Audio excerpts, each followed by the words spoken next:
Here's our programming note off the top. We're talking at 4:55 p.m. Me, Jack, him, Peter. Just baseball show. He'll tell you who it's presented by and all that in a moment. But we're going to talk again at about 10:30, I anticipate, 10:45, for another 10-ish minutes that'll go on the end of this show, kind of recapping the College World Series final. We're not going to talk about A&M and Tennessee right now. We're going to talk about that later, and that will be at the end of the pod. So frankly, like, none of this that I'm saying matters to you, but what we're going to do at 4:55 is an MLB All-Star voting update. Edwin Diaz is facing a 10-game suspension, and a segment called "They're This Good?" question mark. And the answer is yes. Peter is going to lead us through 6 guys. But Peter, who are we brought to you by before we get to your story? BetMGM, the king of sportsbooks. Download BetMGM on iOS or Android and use code JUSTBASEBALL when you do. Why? $1,500 first bet offer paid back in bonus bets. So what the hell does that even mean? Well, let's say you place a bet after using code JUSTBASEBALL. If it's your first one and it loses, you'll get that amount that you bet on it back in bonus up to $1,500 back. So it's an absolute no-brainer to take advantage if you're looking to make some picks. But remember, gambling problem, call or text 1-800-GAMBLER. Must be 21 or older. Terms and conditions apply. Yes, Jack, I have a story. And you might see me. Yeah. You might see me wiping throughout the show. So I missed the weekend roundup. I hate to miss the weekend roundup. And I think I missed Friday's show. I did miss Friday's show. Yes. So I haven't been on the podcast in a little while because I had an infected lip. And you know the saying, Jack, I wouldn't wish this on my worst enemy? Yes. This is perfect to wish on your worst enemy. I'll tell you why. Because when you say, I wouldn't wish this on my worst enemy, maybe you say, well, I wouldn't wish prison for life on my worst enemy. Maybe you wouldn't wish death. An infected lip is perfect. So let me peel back the curtain literally and tell you the story without any of the graphics. Without any of the graphics. Okay, without any of the graphics. Thank you. So I clearly had an ingrown hair and then went to the barber. And the barber was shaving my mustache, and I felt it getting really irritated. And I thought to myself, well, that ain't good. That ain't good at all. So you felt it in real time. Felt it in real time. And I'm thinking to myself, oh no. Oh no. But I don't want to be a little bitch in the chair complaining about them shaving my mustache. Probably should have. Fast forward maybe a day or two, my lip and my upper lip near my mustache starts to balloon.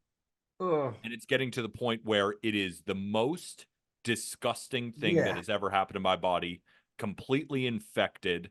And then on the last day, on Sunday, took all the antibiotics, took all the medicine that they gave me, kicked my ass, 102 fever, felt horrible all Sunday. Finally today, I feel better. The lip has been drained. Like, it was the worst few days I've had in a very long time and the most disgusting thing possible. But I'm okay. That's why it's the perfect thing to wish on your worst enemy. You hardly saved the graphic details. I think the word infected is disgusting. Yeah, I mean, you have a soft stomach. I could go way deeper. Oh, no, I'm good. I'm good. I Don't won't go any farther. Glad that you're back, but welcome to the show. Hello, yeah, I'm back. To the show. Let's talk baseball now. Let's cleanse that from our memory. I wish we had like the Men in Black flash pen that I could use and just like wipe everybody's memory clean from that story. I was calling you real quick. You came on, I called you Lippy McGee. Yep. Lip Gallagher was the layup, but like it's already taken. So I think Lippy McGee was all right. It's pretty good. And before we wipe everybody's memories of that, I want to put everybody's memories on something that goes off in 2 days. Yeah. The Bobby Witt Jr. signed bat giveaway. You heard that correctly, folks. The easiest giveaway in the history of just baseball. So what you're going to do is you're going to go down to the episode description, or you could just go on your phone on the App Store. Download the app, Autograph. It's a phenomenal app. Basically, it locates your favorite team. You pick your favorite team, and it has articles, podcasts, tweets, all surrounding it, right? You need a page to give you all the information that you want on your favorite team anyway. And it's a completely free app. and you earn coins by just reading articles, listening to podcasts, reading tweets, stuff you already do, and use those coins to enter giveaways. And we are doing one. So when you create an account on Autograph, use referral code JustBaseball, and it's all free. You get entered into a Bobby Witt Jr. signed bat giveaway. A signed bat from a guy who's going to win an MVP one day. It's going for $1,400 now. You know that shit's going way up in price as he continues to dominate Major League Baseball. Don't be that person who just forgets. It's going off on Wednesday, so you only have a couple more days to get in now. And now you're hearing this on Tuesday. You only have one more day. Go get that Bobby Witt Jr. signed bat. It's a giveaway, and it's absolutely free. Remember, download the Autograph app. Use referral code JustBaseball when making an account, and you're in. I love it. I retweeted. Do I count? I have the app. You're not going to win because you're a part of Just Baseball. Can I win it though? No. I know I'm not going to, but can I? It's for our wonderful audience. You are not in it. I'm not in it. Aram, Colby, none of us are in it. But it's so sick. It's so sick. I wish we were in it. My friends from home are asking me to somehow rig it so they could win it. And I'm like, it doesn't work like that. Autograph. Every single giveaway we do, man, card giveaways. I get a text, hey, can you rig this in my favor? Such a lie. Giveaway. Are you kidding me? Like, if there's something, like, I feel like if one of my friends won it, I would say something, be like, hey, don't give it to them. Yeah, don't give it to them. My dumbass friend does not deserve it. Right. All right. Let's now that I'm disappointed that I can't win this Bobby Witt bet, let's jump into phase 1 All-Star voting right now, because phase 1 closes on Thursday. You're hearing this 2 days before it does close. And the gist is this: the top vote getter in each league, the American League and the National League, will get in. They will be named All-Star starters after phase 1. I just want to run you through like where each position stacks up, and interject wherever you see fit. Like, hey, if you're shocked by something, you tell me. Okay. Let's start in the American League. First base, voting as it stands at 5:00 on Monday evening. Ryan Mountcastle is now the leading vote getter. He overtook Vladimir Guerrero Jr. Those are the only two guys with the vote tally over 1 million. Mountcastle at 1.4, Vladdy at 1.338. Josh Naylor is a little under 800,000. Anthony Rizzo, Nathaniel Lowe is the top 5. Second base, Jose Altuve's got 1.2. Marcus Semien is about 300,000 behind. And then you've got Jorge Mateo 3, Michael Massey 4, Andres Jimenez 5. Interesting to see which fan bases they're showing up. Come on, Orioles fans, stop. Please. I mean, come on. It gets better. Let's give it to Semien. Third base, Jose Ramirez 1.4. He's going to be the starting third baseman in the American League. Jordan Westberg is at 846,000. Rafi Devers is at 600,000 votes. J-Ram's at 1.43. Devers is at 600,000. He's more than doubling his votes. Well, to be fair, Jordan Westberg is a higher F4 than Rafael Devers does. So I get that from Orioles fans, but at the same time, though, Red Sox fans, where are you at? Like, let's help our guy. Because if he's not getting voted in, there's a couple other guys who definitely deserve it, but like, let's get Rafael Devers this start. Unless Orioles fans. Nah, Guardians. It's going to be J-Ram. It's J-Ram. It's J-Ram. So J-Ram, Westberg, Devers, Oswaldo Cabrera 4th, Isaiah Kiner-Falefa 5th. Okay. All right. So shortstop, Gunnar Henderson leads the way by a very wide margin, 1.5 million votes. Wow, that much over Bobby, though. 1.5. Bobby Witt's at 990,000. Gunnar deserves it right now, but I'm surprised that Royals fans, who have a huge history of dominating the ballot boxes when it comes to the All-Star game, are lagging behind here. Yeah, it's Gunnar, huge drop-off. Bobby, huge drop-off. Volpe, Seager, Bichette. Volpe deserves number 3. I like how the fans have done it so far. Yep. And then the outfield. Judge is the leading vote getter in the American League with 2.4 million votes casted for him. One quick reminder. Did you know that Anthony Volpe is 10th in Major League Baseball in F4? I did. I know that he provides as much defensive value as anybody in baseball at shortstop. Damn right he does. Damn right he does. I'm glad you know that. Judge is at 2.3. The only guys with over 2 million votes in the American League are both in the outfield. They both play for the New York Yankees. Judge is at 2.375 million. Juan Soto is just over 2.1 million. And then you've Basically, got Kyle Tucker. Yeah, basically everyone who's had a vote so far has put Judge and Soto in their outfit. correct. And then you've got Kyle Tucker, who's at 1,002,000, and Stephen Kwan is at 973,000. So that third outfield spot, very tight between Tucker and Kwan. And it's I interesting will push because Kwan on everybody. Like, if you're going to vote in the next 2 days, vote for Stephen Kwan, for the love of God. Like, we would love to see that guy start the All-Star game. I know Tucker has been awesome, but the Guardians are better than the Astros at this point. And Kwan, I know he was hurt for a little bit. Dude's flirting with 400 on June 24th. Come on. no, I agree with you, and I'm not trying to take anything away from Kwan, but Tucker's got a 175 WRC plus, and he's ninth in F4, and he's played 60 games compared to most of them who are in the mid 70s. But I agree with you, like both deserve it.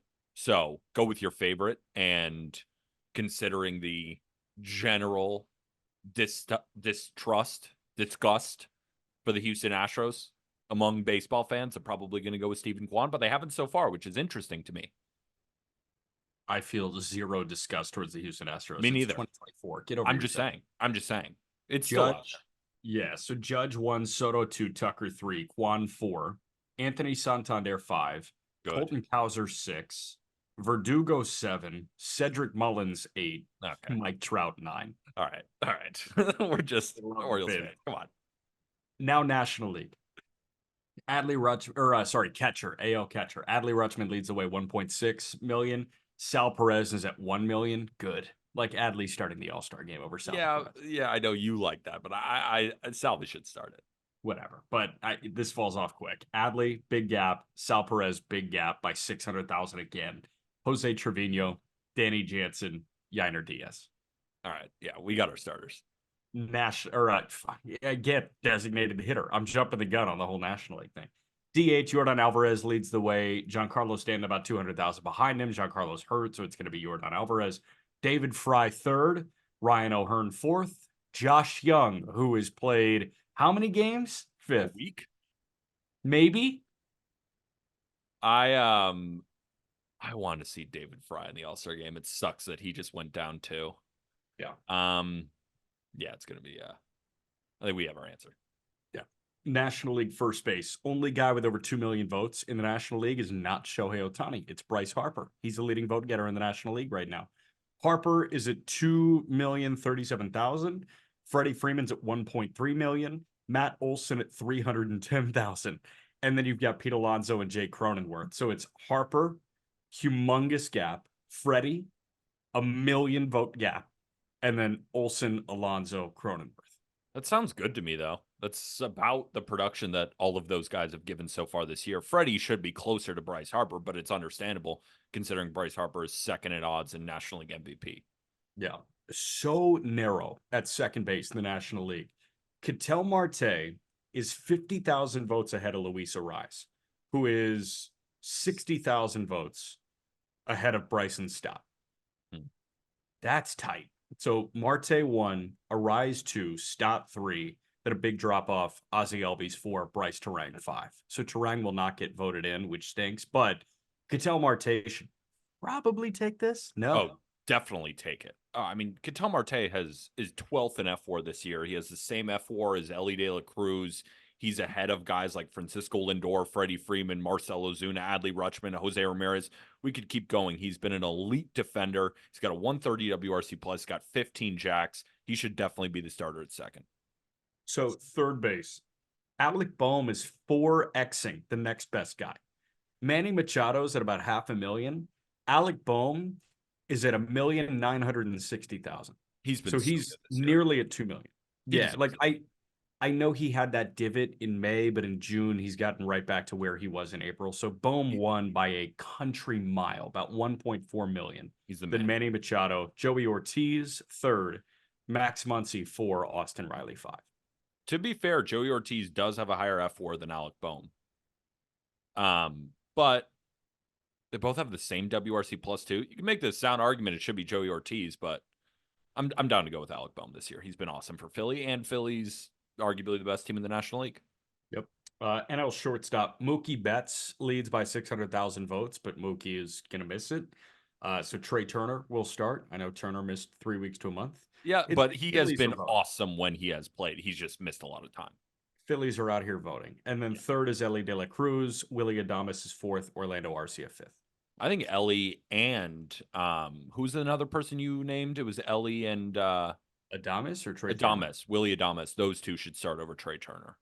We're going to talk about Willie Adames in a bit. Yeah, it'll be interesting. I'll try and convince National you. League outfield. You know who the leading vote getter in the outfield is for the National League? No, tell me. Jurickson Profar. I love that. I love Good. it too. And I love how baseball heads around the country are coming together and be like, let's get Profar, a former #1 overall prospect a decade ago, as a starter in the All-Star game and the #1 vote getter. That's electric. That's baseball fans coming together on that one. The guy who had the lowest qualified WAR in Major League Baseball last year, if I'm not Right. mistaken. Baseball, am I right? Crazy, Shout out horrible, Jurickson Profar. great sport. He's at 1.6 million votes. Christian Yelich is 2 at 1.5. Teoscar Hernandez is at 1.4. He is 20,000 votes ahead of Fernando Tatis Jr. And then there's a drop off to Brandon Marsh, Nick Castellanos, Johan Rojas, who is currently a Lehigh Valley Iron pitcher, and then Cody Bellinger and Elliot Ramos. Shout out the Phillies for showing up and stuffing the ballot box. Get Johan Rojas to the All-Star game. Let's do this. Can you imagine if he starts? He's so good. I would love that if he I would started. love Elliot Ramos in there. Johan Rojas being in the All-Star game would be like Mac McClung, like actually playing in the NBA All-Star game. I'll take that every day of the week. Tatis and Teoscar is a doozy. I'm very curious how that shakes out, but we shall see. Catcher, William Contreras, the leading vote getter by about 400,000 people. JT Realmuto, second. Will Smith, third. Sean Murphy, fourth. And William Contreras, Wilson Contreras, who just started a rehab assignment, is fifth. So Contreras, Realmuto, Smith, Murphy, other Contreras in St. Louis. I'm surprised Realmuto's ahead of Will Smith, but not that surprised because Phillies fans, they're getting drunk and go to the All-Star ballot box and just voting every Philly. Why not? And then the NLDH, Shohei Ohtani, it's his. He's got about 1 million vote lead on Marcelo Zuna. Kyle Schwarber is third. Reese Hoskins fourth. Donovan Solano fifth. Sounds good to me. Pretty good job by the fans so far. Proud of you guys. I think so. Pretty good. Phillies. A lot of Phillies. I mean, there's some in there. There's some fun ones, but hey, there's going to be fun ones in the All-Star game, and there's going to be guys who get the fan base rally behind them, and some guys don't. But overall, I think baseball fans as a whole are recognizing talent when they see it and voting the right guys in overall. Yeah, I think so. All right. I remember we've done this past years where we hear the original phase 1 voting, and we're like, I mean, come on. Like, we're not even trying here. There's effort involved in this year's voting. I think so. Yeah. Let's talk about Edwin Diaz, who is not going to be an All-Star this year. It's been a weird one. He relinquished his closer duties now that he's healthy after that $100 million deal and that was it torn Achilles. Was it torn Achilles or broken ankle? I thought it was a torn ACL. Might have been a torn ACL. I'm blanking on the injury, but it was that, post-win injury when he was playing in the World Baseball Classic. But it's just been a rough go. And, he's had like a very, very up and down year. It comes into Sunday Night Baseball. And before he throws the exact injury is a right patellar tendon tear. That's so exactly what the WBC was. Okay. So he comes into Sunday Night Baseball on Sunday. And without throwing a pitch, it's just so clear like what's on his hand is not supposed to be there. Did you see the close-up of his hand? It was like he dipped it in the fucking La Brea tar pits. Like, try not to do that. It looked bad. It looked real bad. It looked really, really bad. So he got tossed. Obviously, that created a commotion. And this is now, I think there have been, Ryan Finkelstein put this out, I think 11 ejections for sticky substances since this was enforced. 3 of them have been New York Mets pitchers. And I'm not saying that's an indictment on the New York Mets at all. But we could spin the narrative and say that it is targeted towards Mets fans because that's what they think on social media because they remember Joe Musgrove and his shiny ears not getting in trouble. But Mets fans and Mets pitchers keep getting thrown to the wolves and seeing these suspensions. So if we are talking to Mets fans right now, Jack, we could spin the narrative and say MLB is against them. We could absolutely go do that. But we're not going Vic to. Carapazza, this is from Jesse Rogers.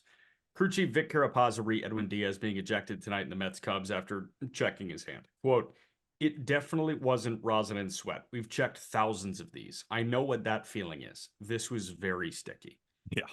I It mean, was he's got gunk on his hand. If you saw the picture, I'm sure it could flash over right here so everybody could watch on YouTube. Hit that big red subscribe button, by the way. Hit that big red subscribe button. You can see it on his hand. You can see it there. It's and you didn't see much of a fight from Edwin Diaz afterwards, too. Right? When you don't see the guy freaking out, I don't even know if he's going to appeal this suspension.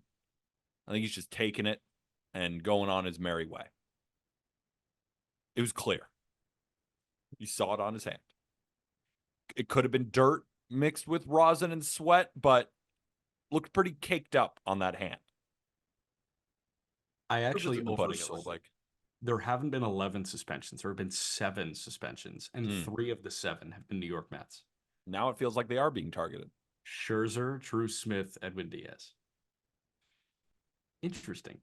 They got to do a better job at hiding it. Because you know that most, in my opinion, I feel that most teams are figuring out a way to get by this.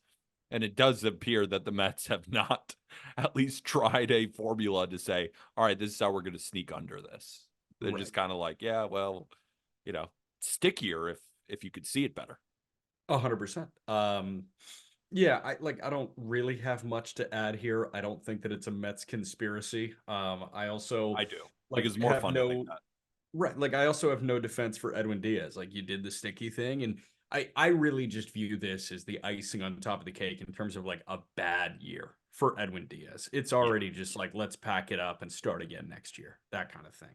It has been a weird year for him. A guy, it's just weird for relievers sometimes, where these guys they have dominant years. You can even have dominant multiple years, and then things just bite you in the ass. It's weird when you're only throwing 1 inning a game. Things can get wonky. And for a guy like Edwin Diaz, when you go down with that really bad injury, then you come back the next year and you don't feel like yourself. You lose the closer role, then you come back. You look good again, but then the sticky stuff, it just feels like one of those years. Luckily, though, the rest of his team, especially Francisco Lindor, have been heating up ever since Grimace threw that first pitch. This team doesn't lose. Dominant performance by Luis Severino on Sunday Night Baseball. I'm sure you guys talked about that as well. Looked awesome. Like the Mets themselves have been great, but it's funny. Hasn't been because of Edwin Diaz at all, which is interesting. Jake Diekman got a save. There we go. Who is it? Reed Garrett. I mean, dude, like they've got guys just spawning in that bullpen and figuring it out. Classic. Dave Stearns takes over in Milwaukee, or from Milwaukee, comes over to New York and just spawns these rando relievers. That's why you never spend buku bucks on relievers. So the Astros are dealing with Josh Hader. Ready for my special game, Jack? I am. Let's do it. So we're going to play a game here. And that game is, did you know that this player is this good? It's a very simple game. But I do feel like sometimes there are the best players that we know that are very good. There are the underrated players that everybody wants to talk about on their podcast or in their articles or whatever. But how about the guys who are just regularly rated that are kicking the shit out of the baseball right now or pitching the shit out of the baseball? So I got 3 hitters and I got 3 pitchers. And we're going to start with the guy, when we're talking about All-Star voting, that is now 4th, that is a good player and everybody knows his name, but do we know how good he's been? And that is Willy Adames. Willy Adames for the Milwaukee Brewers has a 3.0 FWAR. That's 13th in Major League Baseball, right in between Ketel Marte and Francisco Lindor. He's in the 98th percentile of outs above average, same as Gunnar, arguably the best defensive shortstop this year. There are only 5 shortstops with 10 home runs and 10 steals. Willy Adames, C.J. Abrams, Gunnar Henderson, Ha-Seong Kim, and Bobby Witt Jr. And only Bobby Witt Jr. is ahead of him in terms of defensive WAR. So among the guys hitting home runs, stealing bases that are shortstops, the 3 elite ones in terms of defense added on to it, Willy Adames, Gunnar Henderson, and Bobby Witt Jr. He's got a 120 WRC plus, 13 bombs, 10 steals, walking a ton, 11.8%. That's what I wanted to come up with this game. Like, I don't think anybody really cares about Willy Adames right now outside of a Brewers fan. because he's not the cool, underrated guy that everybody just found. And he's not the superstar that everybody's consistently watching. He's just a really good player coming off a down season, rebounding in a year that's very important for him as a free agent. He's going to make a lot of money in free agency. And I think that I'm like just putting on my Nostradamus cap right now. I think that a lot of people are going to see what he signs for. And they're going to say, whoa, that's an insane overpay. It's not. Like when we talk about, shortstop contracts, he's obviously not signing for 341 like Lindor or 340 like Tatis. All-time salty move from Lindor. But I don't think you can bat an eye when he says Dansby got 170. I know I'm not that guy. I know I think he's going to be a little bit older than Dansby was when he hit the market, but when Adames signs an $100 million contract as a shortstop, like, don't be surprised. Could it turn into an overpay and a bad deal? Surely. Yeah. Like, the Dansby deal does not look like a great deal right now, but he's going to get, I do think, $100 million. I think he might get more. He's 28 years old. Shortstop with that defensive acumen who can hit like this. We'll see. Might get more. I mean, like Trevor Story and Javier Baez got like 150. I know it's so pendulum swingy. Like, that's tough because you already have bad years baked in to Adames. Like, you already have the down year of 23 baked in. And yeah, it's great that like the last year is a good year in 24, but I don't know, man. Like, it would be tough. And frankly, like Dansby got overpaid by about $100 million more than I was expecting. I thought that I was going to echo the same exact things 2 years ago before Dansby signed. Like, don't be surprised if he's an $100 million shortstop. Oh, shit. 170? That's a lot. Yeah. Like, if that happens, I think that's a lot for Willy Adames. But 100, like, don't be surprised. No, I don't think anybody will be surprised. And I think we do this every year. We undervalue these contracts, right? Yeah. I've come on the show with enormous contracts that I think the guy will get, and he ends up getting something close to it. And I'm almost trying to hit one out of the park in the terms of completely oversell a guy. But that's just the market right now. A guy with a 760 career OPS as a shortstop who's 28, great defender like he is, that's going to get a bag. That's going to be pump it to 130. I say 130. I think it's 150. Oh, I think he's going to get like a 6-year, $150 million deal. Yeah, I would do it for $150. Yeah, I mean, I would absolutely sign him to a 6-year, $150 extension. The next player in this game, his name is Willy Castro. Yeah. He's 21st in F4 at 2.6, right between Will Smith and Fernando Tatis Jr. He's played 21 games at third, 21 games in left, 20 games at short, 20 games in center, and 15 games at second base. Find me another guy who has been able to play that good a defense at 5 different positions while putting up a 130 WRC plus, 6 homers, 8 steals for the Minnesota Twins. Another reason I love him, has played every single day, as has Willy Adames. None of these guys so far have missed a game. And he is playing all over the diamond for a Minnesota Twins team that is just trying to stay afloat. And when I mean just trying to stay afloat is the Twins, they have a decent record this season, but they're so up and down. A guy like Willy Castro has been that consistent guy, plug and play wherever you need him, and he's a 130 WRC plus bat, 30% better than league average. Right now, you can make the argument he's the best utility player in Major League Baseball right now, based on the fact that he can play 5 different positions at a pretty decent level while hitting the way that he is. Willy Castro, holy shit. He's the best utility player that nobody knows about. I'm not going to say best utility player in baseball yet, but he's the best utility player this year. Just if we only take based on year. WAR accumulation. Yeah, if we're looking year. at empirical data, for sure. He's also the best utility player that we don't know about, or that the casual baseball fan does not know about. But the fact is, like, he needed to stay on the roster. And I think, preseason, if you told me that Edouard Julien was going to get optioned a month and a half into the season, like, who would it be in place for? And the answer was like, oh, well, we have to keep Willy Castro on the roster. And that, I did not think that was going to be said, but like, this is why we play the games. And Willy Castro has been a hell of a ball player. 124 games last year. Willy Castro had 18 doubles, 78 games so far this year, so more than 40 fewer about 50 fewer. He's got 20 doubles already. We could see a 40 double guy that like people don't know at year's end. But this is why we watch the games, and this is why we appreciate Minnesota Twins baseball and AL Central baseball. First 4 years came as a Tiger, and now he's a Twin. Peace, love, in the AL Central. Peace, love, in the AL Central. Let's move to the American League East. And I know that you guys have talked about him, but damn, Jarren Duran is a freaking monster. Yeah. He's 8th in F4 in Major League Baseball, right between Mookie Betts and Kyle Tucker. 20 steals for him. He's in the 95th percentile of outs above average. You can make the argument he's one of the best defensive outfielders in Major League Baseball. And he's also one of the fastest. Esteury Ruiz, remember him, stealing every base under the sun. 29.4 sprint speed. Duran, 29.3. Jarren Duran has a higher hard hit rate than Yordan Alvarez and Christian Yelich. 130 WRC plus for him as well. 7 bombs, slashing 288, 352. He's done everything. And it's on the backs of an enormous June. In 21 games in June, dude's hitting 384, 9 steals, 4 bombs, 443 OBP. The Red Sox have been a great story this year. You lose Lucas Giolito, you lose Chris Sale. The team looks injured. Trevor Story goes down. Seems like another last place finish. Nope.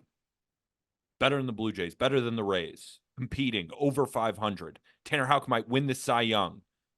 And now Rafael Devers is known as the best player, but the most, I guess, complete player on the Red Sox this season has been Jarren Duran. Yes. Not including pitchers, of course, in Tanner Houck, but the most complete player on the Red Sox and a top 10 complete player in Major League Baseball this year is Jarren Duran of the Red Sox. Tell you what, man, before last year, I did not think that this guy was going to factor into any big league plans. And last year was like legitimately good from him. Legit good. And I was like, wow, yeah, he's somewhat of a building block moving forward. He's at least great for the next 3-4 years. Now I'm like, let's extend this 27-year-old. Like, let's figure out a way to keep this guy in your outfield moving forward. And if you can piece together an outfield moving forward of Duran, Roman Anthony, and hell, Rafaela, you want to move Duran into left, have him deal with the monster, Anthony in right. That's a hell of an outfield to build around. It's an incredible outfield. Jarren Duran also triples monster. He has 10 triples. Guess who's got the next highest? 3? Bobby Witt Jr. at 7. At 7? 7. Who's after him? Like Volpe has 7, Corbin Carroll has 6, Vierling and Abrams and Westberg have 5. Also, shout out Willie Castro, he has 4. What's up with all this, man? The year of the triple is upon us. But yeah, I mean, Duran also has 22 doubles. Like, he's finding gaps at Fenway. He's a gap finder. Yeah, I think the triple is the coolest play in baseball. Yeah, probably. And then I think exciting. The crisp 6-4-3 double play right after that. Yeah, exactly. Hate that. All right, you want to go to pitchers? Yes, let's do it. So on the backs of an extension that he deserved, Christopher Sanchez needs some more love.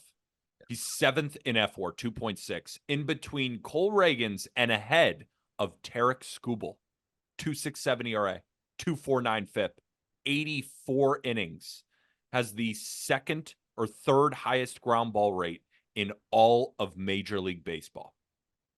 He's up there with Logan Webb, Framber Valdez, Max Fried, the best ground ball guys in Major League Baseball. He's right there. Quality of contact is excellent. Hard hit rates are low. He doesn't walk anybody. Deserves the extension that he got. When you think Phillies, you think Nola, Wheeler, Suarez. Start thinking in 4s. Wheeler, Nola, Suarez, Sanchez. Now, the rest of the rotation, we could figure it out. Maybe is it Taijuan Walker? Is it Spencer Turnbull? They locked up Nola. Wheeler's locked up. See what happens with Ranger. I'm not sure of Ranger's contract right now, but Christopher Sanchez is going to be a part of the Phillies' future for a long time. Transition from a bullpen role, and ever since then, I was listening to Dave Dombrowski talk about him, raves about the work ethic, raves about when he comes in early in spring training, and all he's doing is listening and working and is paid off. Dude has been one of the best pitchers, not just in the National League, a top 10 pitcher in Major League Baseball this season. So Ranger is making just over 5 this year. He hits his 3rd year of arbitration next year, and then he's on the open market. Hmm. So it'll be interesting to see how they go about that. But Christopher Sanchez, at the peak of this contract, if I'm not mistaken, is making 9.5. Yeah. So he makes 2 next year, 3.5 in 26, 6.5 in 27. By the way, Spot Track has that funny glitch again where like he's just on another team that year. Somebody signed like a 10-year extension, and in like year 9 of the 10-year deal, he was just on another team. But Sanchez, 2 million next year, 3.5 in 26. In 2027, he's apparently an Arizona Diamondback at 6.5 million. And then at 2028, he makes 9.5 million back with the Phillies. So I don't know how that trade happens, but that'll be kind of cool if it comes to fruition. Having said that, there are a lot of really bad pitchers that make over $9.5 million. Oh yeah. And then they have a club option at 14 and a club option at 15 in his age 32 and 33 seasons that have a $1 million buyout. So say he just goes through the 22.5 that he gets over the next 4 years. Add one more. It's a 4-year, $23.5 million deal for a guy that at worst is a multi-inning guy in your bullpen. There are way worse places to put your money. This was an awesome extension. And what I brought up to Aram on yesterday's show is like, why doesn't this happen all the time? Should. It should, like, this type of contract makes all the sense in the world. They bought out arbitration, and his first 2 years on the open market, granted, like an older guy. So first 2 years on the open market would have come at 32 and 33 years old. Turn him into big money club options. It's fine. Makes all the sense in the world. Let's move on to another pitcher in the same division. Jack, have you been paying attention to Jake Irvin? Yeah. 24th in F4, 1.8 in between Joe Ryan and Luis Heel. 3.13 ERA, 3.41 FIP in 92 innings. This guy's a fastball, curveball guy who gets a ton of extension down the mound and doesn't walk a soul and keeps the ball on the ground. These are the guys I like. The guys who have an above average strikeout rate, below average walk rate in a good way. This is a guy of fastball, curveball, has not made a ton of pitch usage tweaks, albeit he has added a cutter mostly. Last year, he was throwing that sinker a lot and was getting pillaged. This year, he's kind of hedged that, going sinker and cutter and four-seamer.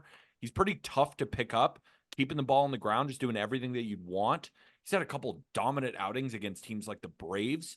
Just I feel like whenever I turn on a Jake Irvin start, at sooner or later, we have to start acknowledging like these 6-inning, 1-run performances with a bunch of strikeouts.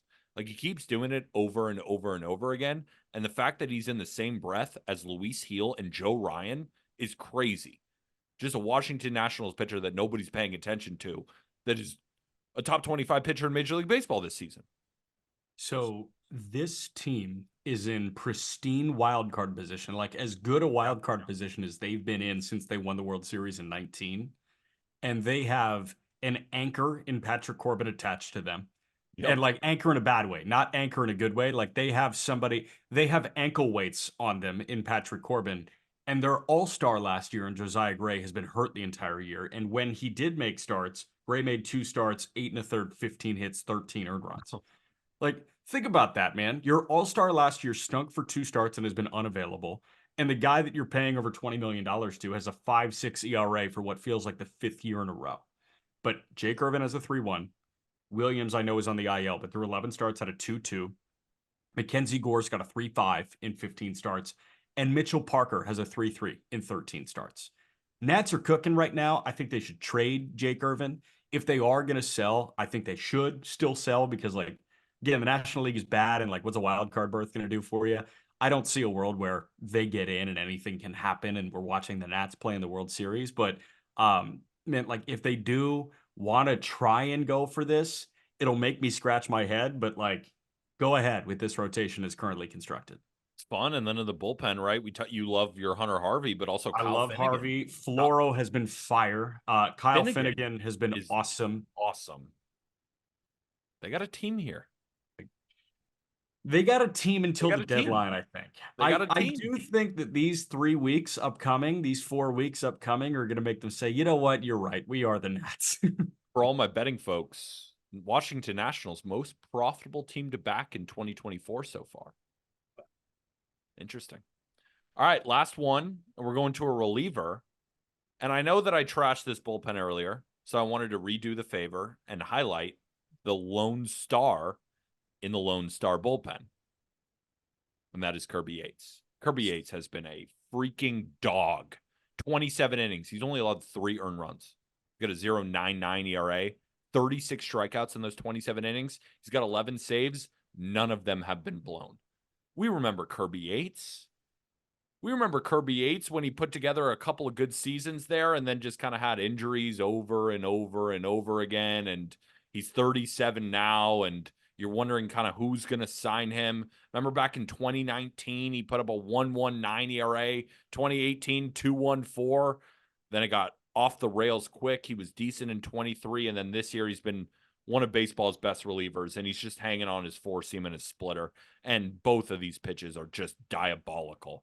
Like his splitter is a 39% whiff rate. Opponents are hitting 100 against it. His 4-seamer, he's not one of those relievers that you commonly see in a back end of a bullpen throwing 99. It's only 93. Opponents are hitting 153 against it. It's clear he tunnels these 2 pitches perfectly.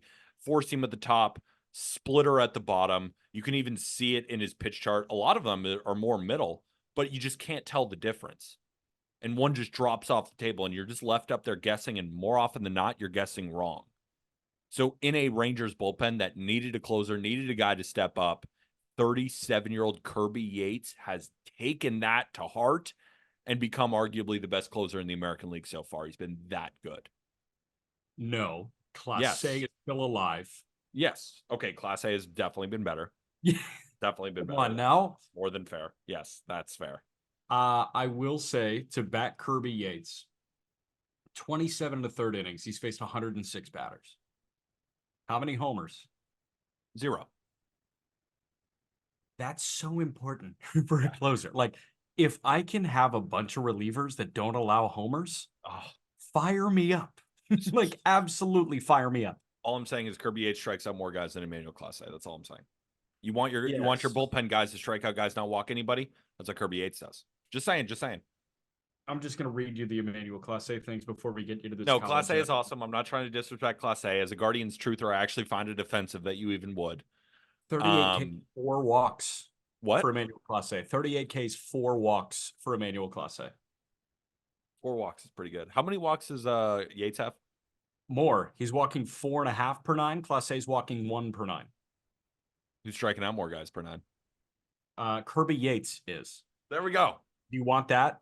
God, it's crazy though that Class A doesn't strike out more guys. He just saws people off with the cutter and they can't touch shit. Well, it's 103, and then the slider's what, 92, 93. No, he's not 103 anymore. He's upper 90s. He ripped a 102 the other day. I said 102. Did I say 103? 102. Yeah, you said 103. He ripped a 102. Did he? I saw him rip a 102. I believe you. I'll take it. Yeah. That's all I got.